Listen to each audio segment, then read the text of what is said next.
What would you do if the two people you trusted most in this world betrayed you in the most unthinkable way? When my husband confessed he was leaving me for someone else, I never imagined that someone would be my own mother. They destroyed my life, took everything from me, and thought they'd live happily ever after. But they didn't know who they were dealing with. Sometimes the quietest person in the room is the one you should fear the most. This is my story of betrayal, survival, and the revenge that changed everything. If you want to hear how I turned their perfect life into a living nightmare, stay with me until the end. And if you believe karma is real, hit that subscribe button because you won't believe what happened next. I still remember the exact moment my life shattered into 1,000 pieces like it was yesterday. Even though 5 years have passed since that terrible night when everything I believed about love and family died in front of my eyes. My name is Rachel, and I was the kind of woman who believed in fairy tales and happy endings, the kind who baked cookies for neighborhood children and volunteered at animal shelters on weekends because I genuinely thought goodness would come back to me. I met David when I was 23, fresh out of college with dreams bigger than the sky. And he seemed like everything I ever wanted in a partner, with his charming smile and the way he'd bring me wildflowers he picked himself, because he said I deserved beauty that grew naturally, not something bought from a store. We got married within a year, in a small ceremony where my mother Margaret cried tears of joy, or so I thought at the time, hugging David like he was the son she never had, telling me I was the luckiest girl in the world. My father had passed away when I was 16, so my mother was all I had left in terms of family, and I loved her with every fiber of my being, always calling her twice a day, sharing every little detail of my life because she was my best friend, or at least that's what I believed, until the night I came home early from a business trip and found them together, in my bed, in my house, under the roof I helped pay for. I had texted David that my flight was delayed, so he wasn't expecting me until the next morning. And I remember feeling excited about surprising him, maybe cooking his favorite meal and spending a quiet evening together. But when I opened the bedroom door, the scene before me wasn't something from a nightmare. It was worse, because nightmares end when you wake up. But this was real, and it kept going. My husband of 7 years was tangled in sheets with my 52-year-old mother. And the sounds they were making, the way they looked at each other with such passion and familiarity, told me this wasn't the first time, or even the 10th time this had been happening, right under my nose while I was busy being the perfect wife and daughter. I must have made a sound because they both froze and turned to look at me, and I'll never forget the expression on my mother's face. Not shame, not guilt, but annoyance, like I had interrupted something important, like I was the inconvenience in this scenario.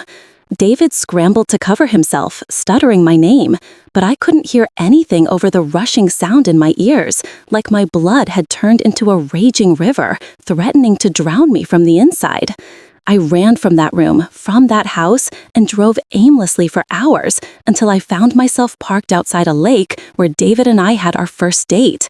And I screamed until my throat was raw, until there were no more tears left in my body, until the sun started rising and I realized I had to face this horror whether I wanted to or not. When I finally returned home, David was waiting for me, sitting at the kitchen table with divorce papers already prepared, like he had been planning this for weeks or months. And he had the audacity to tell me he was in love with my mother, that it had started innocently 2 years ago when she came to stay with us after her knee surgery, that they had tried to fight their feelings, but love was love, and they couldn't deny it anymore. He said Margaret understood him in ways I never could, that she was mature and experienced and didn't nag him about his drinking or his late nights at the office, which I later realized were late nights with her. I asked him how he could do this to me, how my own mother could betray me like this. And he actually looked me in the eyes and said, sometimes these things just happen, that I should be happy they found each other, that I was still young enough to start over and find someone else, like I was an old car they were trading in for a newer model. My mother called me that afternoon and her voice was sickeningly sweet as she explained that she never meant for this to happen, but David made her feel alive again in ways she hadn't felt since my father died, that she hoped I would understand and give them my blessing because family should support each other through everything. I hung up on her and blocked her number, but the calls kept coming from different phones, with messages saying I was being selfish and immature, that true love was rare, and I should be grateful they were honest with me instead of continuing to sneak around. The divorce was finalized within 3 months, because I didn't fight it. What was the point when the man I loved wanted to be with my mother?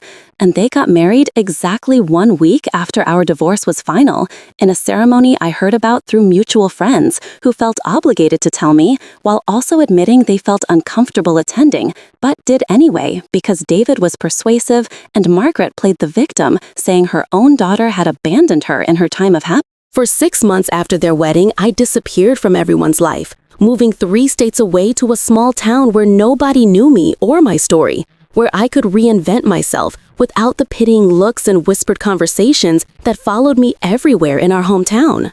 I got a job as a receptionist at a law firm, even though I had a master's degree in marketing, because I couldn't handle anything that required real mental energy when most of my brain was consumed with images of betrayal and questions of how long I had been blind to what was happening in my own life. I lived in a tiny apartment with furniture from thrift stores, and I spent my evenings walking along empty streets trying to figure out who I was without David, without my mother, without the identity I had built as a wife and daughter, because both those roles had been stripped from me in the cruelest way possible. But something shifted in me during those long, lonely months. Something hard and cold settled into the space where my heart used to be, and I realized that while I was drowning in grief and shame, they were probably living their best lives, spending the money from our joint accounts that David had cleared out before I could stop him, sleeping in the house that my inheritance from my grandmother had helped purchase, throwing dinner parties and telling people their love story like it was something beautiful instead of something rotten and wrong. That's when I decided I wasn't going to be the victim anymore, that I wasn't going to let them win by destroying myself while they flourished, that if I was going to survive this, I needed to do more than just survive. I needed to make sure they understood what they had done and face real consequences for their actions.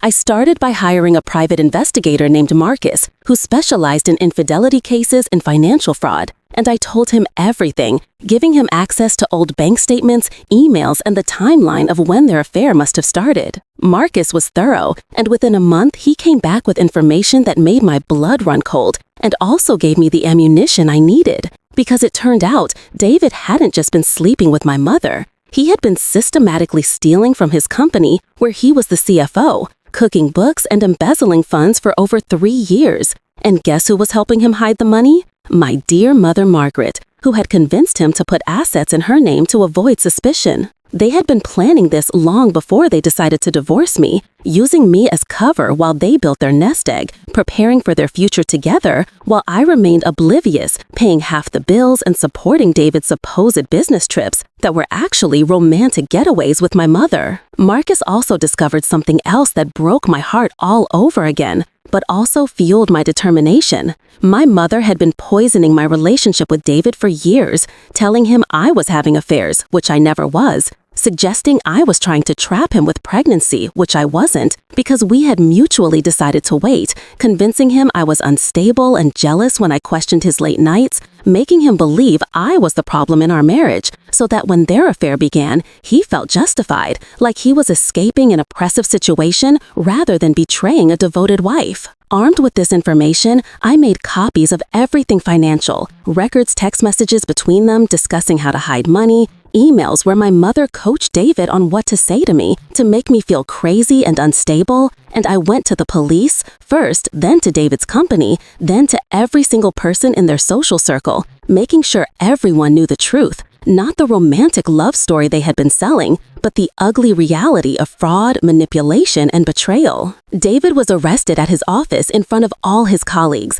led out in handcuffs, while my mother watched from the parking lot, unable to do anything because she knew if she tried to help him, she'd implicate herself. and within days, the company filed a lawsuit against both of them for the $3 million they had embezzled over the years. My mother's assets were frozen, including the house that should have been partially mine, and suddenly, their fairy tale romance was exposed as nothing more than a criminal conspiracy wrapped in the disguise of forbidden love. But I wasn't done, because financial ruin wasn't enough for what they had done to me. I wanted them to feel the emotional devastation I had felt, to understand what it meant to lose everything you thought was solid and real. So I reached out to my mother's sister, my Aunt Caroline, who had always been kind to me, and I told her everything, including details my mother had shared with me over the years about family secrets, Caroline's husband's past indiscretions that my mother had promised to keep confidential, and how Margaret had used those secrets to manipulate family dynamics for years, making herself the center of attention and sympathy. Caroline was horrified, and she started talking to other family members, showing them evidence of my mother's manipulations. And suddenly, Margaret found herself cut off from the family she had controlled for decades, with cousins and nieces and nephews refusing to take her calls, blocking her on social media, posting their own stories about times she had lied or manipulated or betrayed their trust, making it clear that her behavior with David wasn't an isolated incident of following her heart, but a pattern of narcissistic cruelty that had finally been exposed to the light. The trial was a media sensation in our hometown because David had been well respected in the business community, and the story of him running off with his wife's mother and then getting caught embezzling millions was too juicy for local reporters to ignore. And I made sure to attend every single day of the proceedings, sitting in the front row where both David and my mother could see me, watching as their lawyers tried and failed to separate their financial crimes from their personal betrayal, as if the jury wouldn't see how one fed into the other. David got 12 years in federal prison, and my mother got 8 years as an accomplice. Plus, they were ordered to pay back the full amount they stole with interest, which meant even after they served their time, they'd be financially destroyed for the rest of their lives, working minimum wage jobs if they could find any work at all with their criminal records and reputations in shambles. But here's where the story takes a turn I didn't expect, because about a year after they were both sentenced, I received a letter from my mother written from her prison cell, and instead of an apology or explanation, it was full of rage and blame, calling me vindictive and cruel, saying I had destroyed two people who only wanted to be happy together, that I was so consumed with jealousy and bitterness that I couldn't let them have their love, that everything that happened was my fault for being a boring wife who didn't satisfy David's needs, and for being a disappointing daughter who never appreciated the sacrifices she made raising me alone after my father died. Reading that letter, I felt something break inside me, but not in a bad way. It was like the final thread connecting me to who I used to be finally snapped, and I was free, because I realized my mother was incapable of love, incapable of empathy, incapable of seeing anyone's pain but her own. And that meant nothing she had ever done to me was personal. It was just her nature, like a scorpion stinging, because that's what scorpions do. And I couldn't spend the rest of my life waiting for her to become someone she would never be.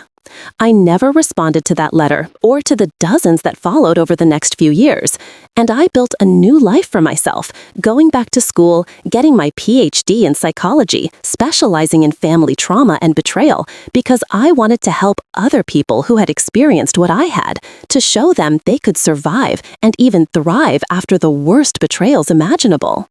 I met someone new, a kind, gentle man named Thomas, who knew my whole story and loved me, not despite it, but including it, understanding that my scars were part of what made me strong and resilient. And we got married 3 years after David and my mother went to prison, in a small ceremony surrounded by friends I had made in my new life, people who chose to be my family, because blood doesn't always mean loyalty, and sometimes the family you choose is stronger than the one you're born into. I never saw my mother again after that trial, and when she was released from prison after serving 6 years, she tried to contact me through various means, showing up at my workplace, sending letters through mutual acquaintances, even creating fake social media accounts to try to get my attention. But I had learned that some people don't deserve access to your life, that forgiveness doesn't mean reconciliation, and that the best revenge isn't destroying someone else's life. It's building such a beautiful life for yourself that their betrayal becomes nothing more than a chapter in your story rather than the defining moment. David died 2 years into his sentence, a heart attack in the prison yard, and I felt nothing when I heard the news. No satisfaction, no grief, just a distant acknowledgement that someone I used to know no longer existed.